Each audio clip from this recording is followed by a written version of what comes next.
Охо, бұл не отырсыз? Ей, мен келдім. Жарайды. Түсінікті. Сәлем, достар.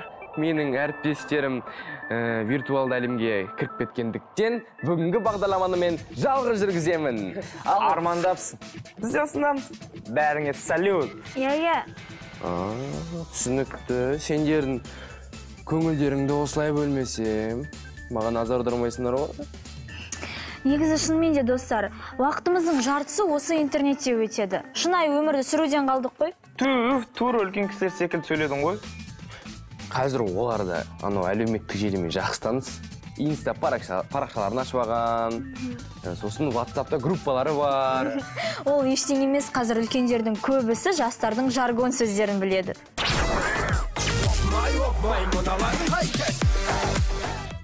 Шазам деп отырсыз. Шазам? Білмеймін. Интернетке қатысы бір нәрсе шығар? Телефонда жазатын клавиатура сияқты шығар? Или общаться ететін бір перенема, программа ма? Түрлі түсті немелерді көретін шығар телефонда жастардың. Ну, сразу признаюсь, не знаю. Шазам деген анау дыбысты басып, соны әнді табатын емес па Шазам? Шазам? Үш адам? Шазам — это супергерой. И Шазам есть также приложение. Распознает мелодии. Ну, как бы она ходит музыку. Она определяет, кто поет, да, кто автор. Кстати, у меня дети пользуются очень хорошо. Барбер? Бәрібір деген маманды қой. Молодежный әнші ма? Барбер? Кукла Барби? Кухняға байланысты мамандық деп ойлаймын да? Қиын сұрақ бердіңдер ғой. Жеке кәсіпкер емес, жеке кәсіпкерлер. Я вот на это, что все равно без разницы. Нет? Барбершоп білемін. Барбершоп деген не еді? Барбершоп. Киім сататын жер емес па барбер? Постригают как бы бороду. Получается, как парикмахер, можно сказать. Иә. Не екен ғой, шаш қиятын жер екен ғой. Хайп деген телевизордың бірдемесі осы балалардың аузынан еститін соны. Инстаграмда бір нәрсені өтірік может быть, көрсететін, хайповать дейді ғой. Өтірік. Кайф. Адыхай. Өзінің ойлаған сөзін айта білу деген сөз ойлаймын. Хайп деген. Привлекаешь к себе внимание, популярность завоевываешь. Похоже? Да. Бүйректен сирақ шығаруға былайша айтқанда. Өткен жастарды дигіл демеймін ба? Или қалай? Или напиток па дигіл? Түсінбеймін. Ну, что-то знакомое, вот когда надо, вышибает сразу. Английское, да, а перевод я забыла. Білмеймін, если. Ну, это с английского переводится как легко. Өтірік айту просто, да? Прикалываться, прикол. Жоспарлау, бағдарлама жасау деген сондай мағына шығар? Копировать, перенимать. Похоже? Білмеймін, словармен не ол? Английскиймен алышым жоқпын. Немісше оқымады мектеп кезінде. Қазақша болатын болса базар жоқ. Применить, использовать. Это слово из компьютерной игры. Все, спасибо. Достар, бүгін бізде қонақта дарынды ерекше талант иесі. Ресейде өткен «Голос дети» жобасының екінші орын иегері Ержан Максим. Қарсаңыздар. Қалайсың? Нормально. Кел, отыр ана жаққа. Вот ана жерге. Ержан Максим. Ресейде өткен «Голос дети» байқауының екінші орын иегері. Бос уақытында фортепиано мен футбол ойнағанын ұнатады. Фобиясы қасқыр мен жолбарыс, арманы Римдегі Колизей сахнасында ән шырқау. Өмірде, өнерімен де, мінезімен де Димаш Құдайбергеновке ұқсағысы келеді.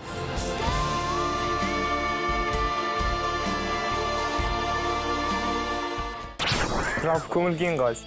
Көңіл-күйім керемет. Керемет па? Сенің ойыңша осы Ресейде өткен «Голос дети» сайысы әділ өтті ма? Негізі «Голос дети» байқау өте керемет. Маған ұнады. Және де наставниктары өте қарапайым. Осы «Голос дети» жобасына қалай түстің? Кім кеңес берді барды? Бірінші заявка болды. Заявка тапсыру басталды деп интернет жаңарады. Сосын мама заявка тапсыр. Анда қай әншілерді жақсы көресің, қай әнді жақсы көресің. Аты, жасы, қашан туылдың, соның бәрін жазасың. Содан кейін өзі звондайды. Сосын осы күні Москваға келесіңдер дейді.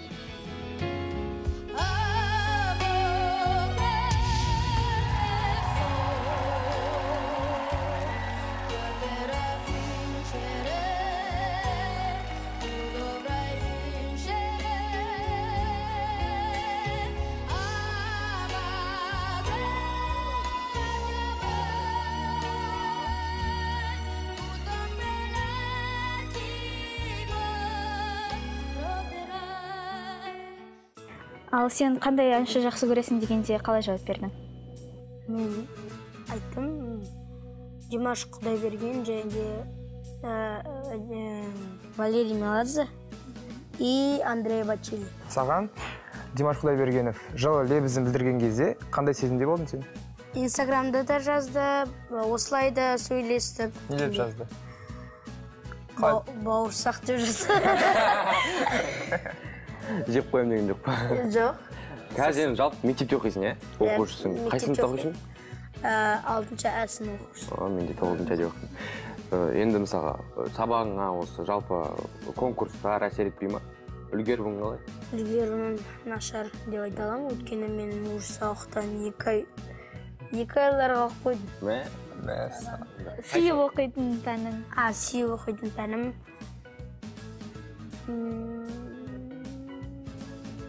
Душа десең. Дене шынықтыру. Математика. Математика ма? Математика. Дене. Үйде сенен басқа ән айтатын адам бар ма? Үйде біздің отбасымыздың бәрі айтады. Бірақ олар... Сен 2 тәтең бар, білсең? Иә. Екеуі де. Оңай да. Бәрін білем ғой. Афиди. Мен мамам, папам екеуі бірге гитарамен ән айтады. Апатайларымның өздерінің ансамблі бар. Осы әнді сен керемет айтасың, е? Ән айтып, осы конкурсқа қатысып, жағылып кетіп тұр. Бала болып ойнағың келмей ма? Кейбірде ондай болып тұрады, бірақ... Далаға шығып батпаққа ойналып. Жоқ, ондайға ойнамайсың енді. Енді кейбір кезде ойнағың келеді, сол кезде өзі кешке қаратай уақыт болады, мама өзі апарады, папам. Или киноға барамыз отбасымызбен. Киноға, иә. Жұмасына бір. Қандай кинолар жақсы көресің? Қандай кино? Шашы айтам қазір. Мен ойын, қандай кино жақсы көрем? Мстители деген кино көрдің бе? Жақында шықты. Ұнамайды, фантастика. Ұнамай ма? Ужастиктер ұнайды. Ужастик. Жалпы сен сабаққа көп бармайсың, е? Бірақ сабақ үлгерімің қаншалықты нашар болғанымен, мұғалімдер саған жақсы көзқарасты ма, әлде басқа балалардан бөлек қарай ма? Жақсы көзқарасайды, иә. Ержан, өлең айтып бес қойып беремін дейді. Ондайлар жоқ. Керемет сұхбат болды, рахмет. Енді ойынға көшейік, біздің студияға келген қонақ әрдайым бізбен ойын ойнайды. Сондықтан қазір ойнаймыз, е? Давай. Мен ойнамын, мен ойнамын. Не ойнайын? Все, осы жерде ойнай берейік сразу. Давай. Не ойнайбыз, футбол?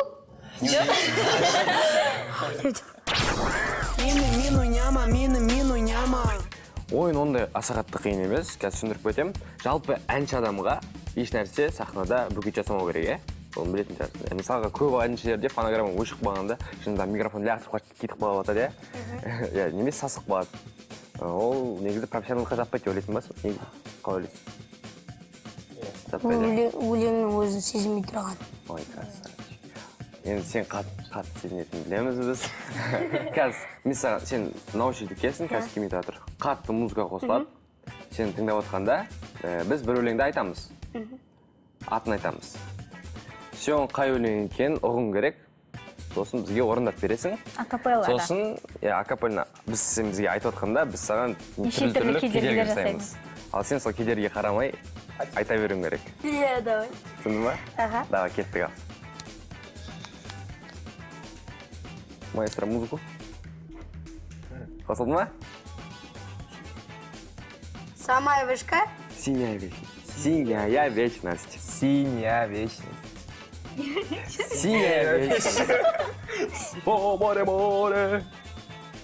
Ама кірдемай. Олбай байсал? Жоқ. Қазақша өлең бе? Қазақша өлең бе? Айша қазақша өлең бе? Синяя вечность. Синяя вечность.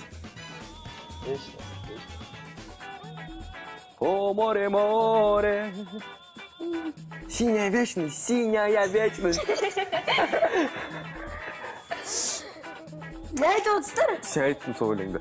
О, море, море. На-на-на-на.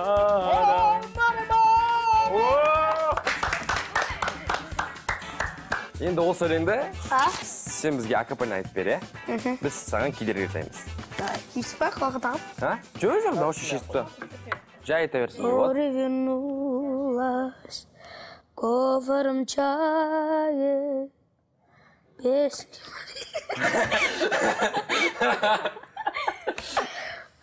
Песни прибоя, рассвет пробуди. Сердце как круто, море встречает. Сердце как песня, летит из груди. О, море, море, преданным скалам, ты недолго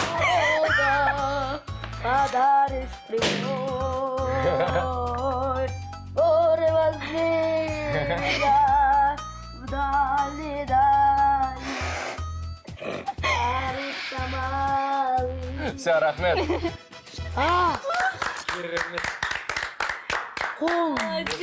Кен рахмет. Нағыз профессионал екенсің. Бізге ренжімейсің бе? Қинады деп. Әкеш қалды. Все, рахмет. Рахмет сұхбатқа.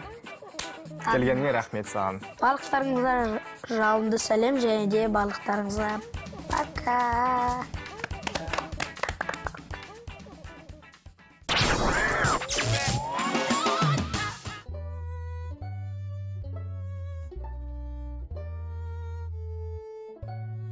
Не болды, бро? Өз қолымды енді көргенде? Үйленген кезде неге керізігі қалай тұрады екен деп, жараса ма деп, елестетіп отқам ғой. Ең басты үйленген соң андағын шешіп қалтаңа салып жүрмесең болды. Шешу оңай ғой, шешілмей қалып жүрмесін.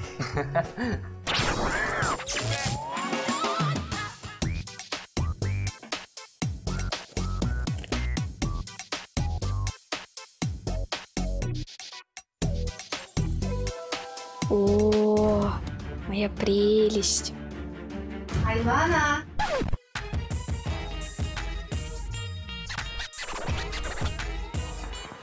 Бүгінгі шешімі бар айдарында Сақина шешілмей қалса не істейміз? Соны көрсетеміз. Ол үшін бізге тәрелке мен май керек. Бұл әдіс өте кең тараған. Алдымен майды алып, ақырындап Сақинаның үстіне құямыз. Сосын Сақинаны біраз айналдырып, төмен тартқылаймыз. Вуаля! Ал екінші әдіс.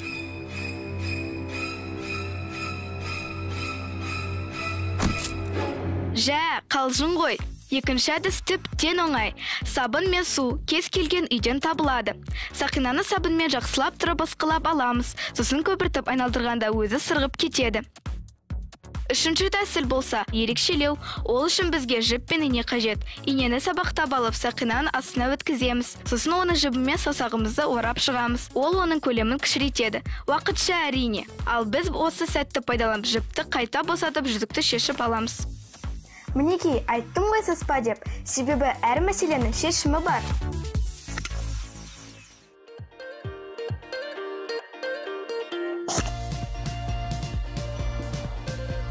Айлана. Қазір.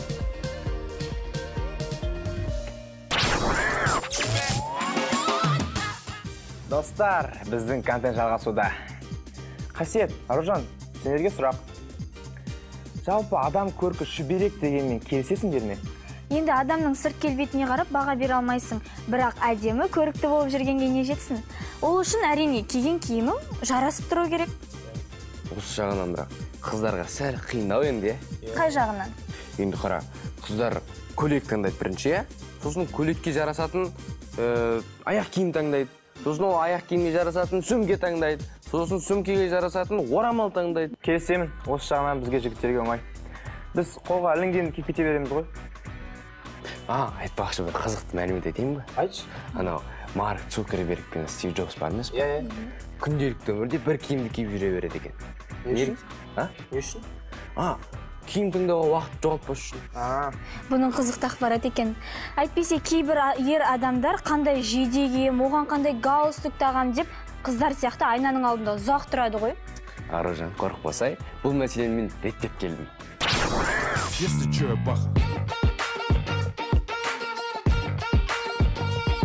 Сонымен мен бүгін сіздерге бабочкалар мен галстуктарды қандай жейдемен кию керек екенін көрсетемін.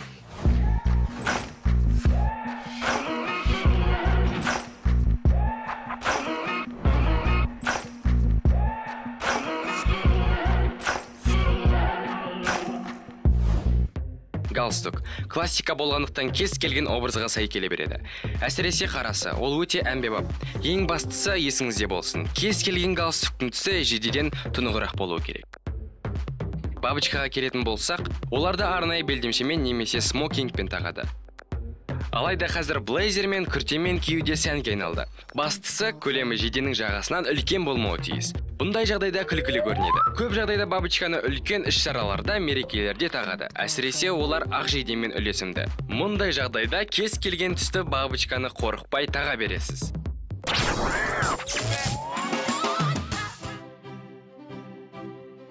Саған не деген қымбат? Не ол? Қарасай, Малевич деген атақты суретшінің суреті. Қалай қара квадрат дейді, бағасын қара. Былайынша қарасын жай төріп тұрсы қой. Біле білсең, Леонардо да Винчидің Мона Лиза деген картинасы бар ғой. Сол 4 жыл салынған. Бірақ соңға дейін бітпеген. Бірақ соған қарамастан ол әлемдегі ең қымбат картиналардың бірі. Менде бір баюдың бір тәсілі бар.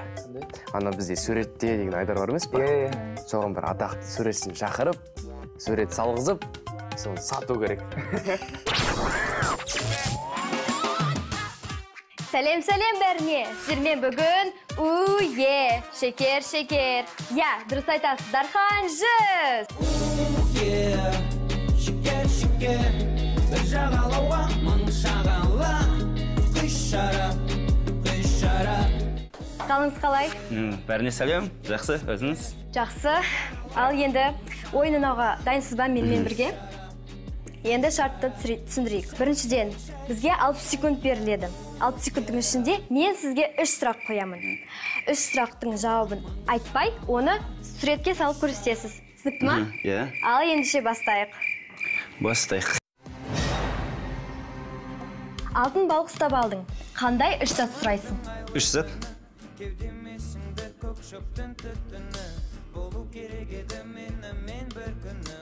Үй, машине, әйел, балалар, отбасы. Все, екіншісі?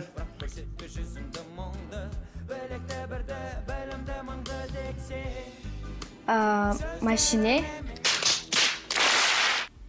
үй,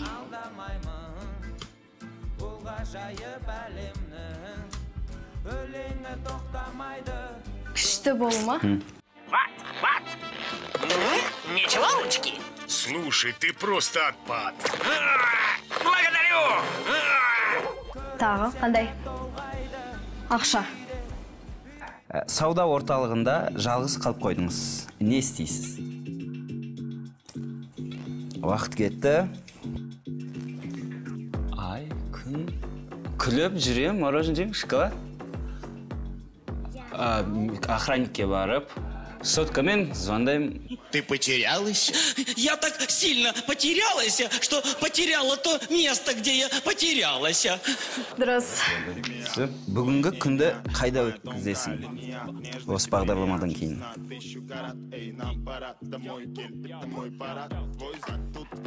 Достармен бірге? Дұрыс. Так, молодец, бәрекелді. И тағы да бір сұрақ, өмірдегі ең әдемі жануар. Сен ойынша? Мысық. Да ладно. Тура түсті. Все. Неден қорқасың? Ай, жұлдыз, жылан. Қайтыс болу. Сурет салшы нормально. Мощи? Прикол, случай. Мына жерге шыға болмайды. Міне. Да, келесі сұрақ. Қандай тамақ істей аласың? Қандай тамақ? Тез. Жұмыртқа? Келесі сұрақ. Бір көзі бар, бір мүйізі бар. Бірақ бұл носорог емес. Бір көзі бар, бір мүйізі бар. Бірақ носорог емес. Ол не? Тез. Бір көзі бар? Единорог. Уақыт бітті. Қандай жануар ма сонда болды? Бір бұрыштан қарап тұрған сиыр. Ең жек көретін мамандығын? Милиция, шахтер, шапка ма басына? Так, нені қысаны көметін адамдар ма? Иә. Да. Екінші сұрақ, қай ойынды жақсы меңгергенсің? Немесе ойнайсың? Скакалка, су, екі аяқты мұс.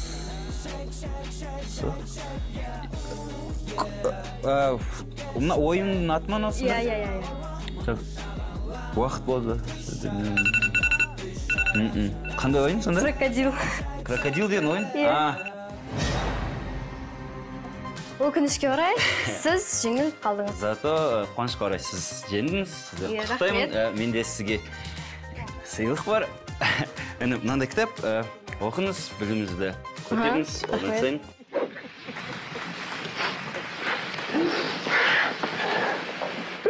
Благодарю вас. Барлықтарыңызға рахмет. Біз сіздермен болған Дархан Жус және Эвелина. Келесі жолы кездескенше. Что, я погнал вообще? Что, не сөйлекет? Ты же должна говорить.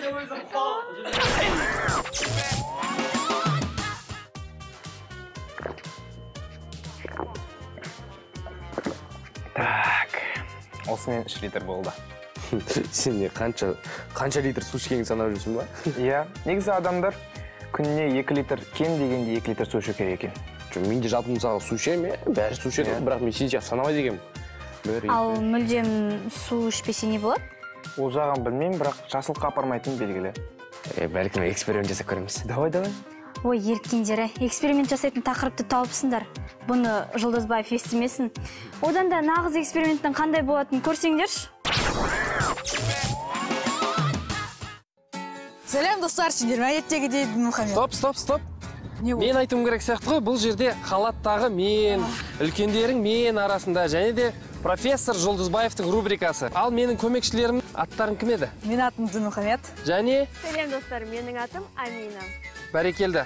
Профессор Жұлдызбаев, бүгін сендерге отпен эксперимент көрсетеді. Өйткені сендер далада кішкене тоңып қалдық деп отырсыңдар. Иә, шынымен де мен сендердің қолдарыңды жандырайын деп жатырмын. Бірақ оғанға дейін бірдеңені ескерте кеткен жөн. Бұл экспериментті үйде міндетті түрде қайталамау керек. Өйткені біз профессормен емеспіз, қасымызда қарап отыратын адамдар жоқ. Ал ойларыңды айта қойыңдар. Қалай істеуге болады?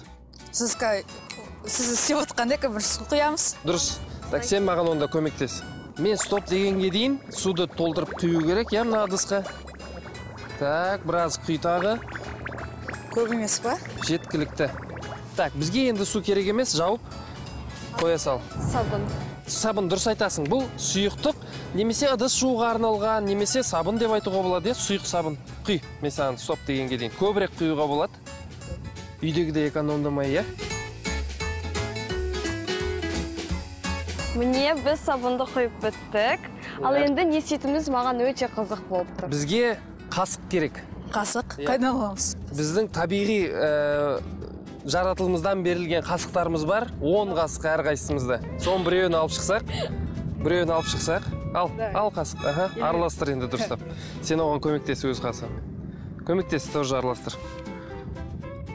Бәрекелді. Жеткілікті. Енді қолымызды кішкене сулап алайық, дұрыстап тұрып алақанымызды. Біз осылай батырып алып, қолымызда бір қабыршық пайда болды, сабындалған. Енді мен арнайы газ арқылы, табиғи газ арқылы, мынандай көпіршіктер дайындаймын. Қорқынышты прям. Иісі шығып тұр, газдың. Бірақ шынымен де сендер білесіңдер ма, бұл газдың иісі жоқ.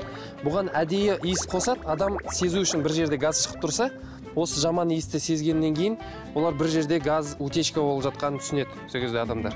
Шынымен де егер иіссіз болатын болса, сол түрінде қала беретін болса, онда сендер білесіңдер, денсаулыққа өте қауіпті. Енді газды жабамыз. Өзімізден алысырақ қоямыз. Енді сен бірінші алып көр. Дайынсың ба? Алақаныңды бүйтіп аш. Саусақтарды ашпа бірақ. Так, сен 3-ке дейін сана.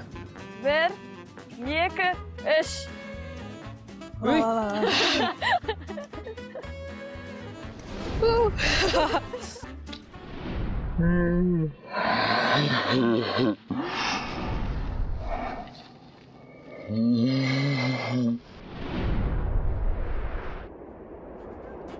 Қорқынышты болды ма? Қолыңмен ыстықты сездің бе? Жылындың ба кішкене енді? Кішкене жылындым. Сен қалай ойлайсың? Осы қолды істесе вообще күшті болады. Екі қолды да жылтып алып. Екінші қолды істемес бұрын бірінші саған істеп алайық, иә? Дайынсың ба? Мен өте қорқып. Реакциясы қатты болды, иә, оның өте. Сен қорқып жіберді ғой деймін. Тағы кішкене саусағымен бүйтіп істеп ұста да, қолыңды да сулап ал, сабын болып тұрсын. Қай жерге сабын тиеді, ол жер ешқалай да ыстықты сезбейді. Жақсы. Онда байқағандарыңыздай, мына басын алып тастадық. Көбірек бізде көпіршіктер шығу үшін қазір көресіздер. Сыртына дейін тасып шығып жатыр, иә, көпіршіктер. Жинап ал қолыңа. Сен бірақ қорықпа ал. Қорықпа. Шашыңнан алысырақ ұстап тұр көпіршіктерді. Астын алып тастаймыз. Қолыңды тік ұста. Дайынсың ба? 1, аш. 2, 3.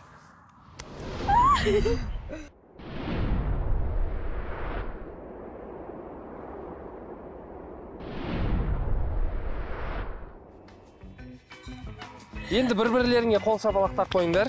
Енді мен өзім істесем болады өз қолыма. Өзің жағып па? Ал көрейік. Давай.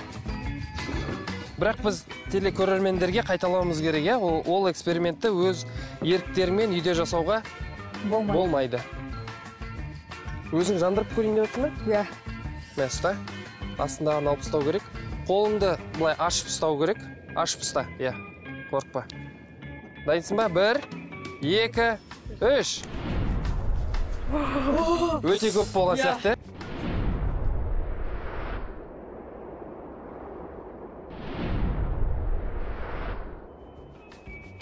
Мен түсінген жоқпын сонда. Не үшін сол от жаға және қолына ауыр? Мынау газ. Біз білеміз, иә, газ жанады. Газды бірақ жай ғана газ түрінде ғана емес, біз көпіршіктер жасалынған судың ішіне құйдық. Біздің қолымыздағы көпіршіктердің ішінде әрбірінде ішінде газдар болды. Біз оны отпен жақтық. Неғып қолымыздың біздің күймеді? Өйткені қолымызды алдын ала жуып алып, сабынды қабыршық жасап алдық, иә? Бұлар басқаша айтқанда пленка, да? Мыльная пленка қолымызды сол қорғап отырды. Егер от өте көп ұсталып тұрса, міндетті түрде қолымыз күйіп қалушы еді. Бірақ отымыз біздің үстіге қарай қарады да, оттың тілі біздің қолымызға тимеді де. Сендерге ұнағанын көріп тұрмын, иә? Көздеріңнен ақ, сендер реакцияларыңа. Біздің көрермендерімізге де ұнады деп ойлаймын. Келесі кездескенше сау болыңдар.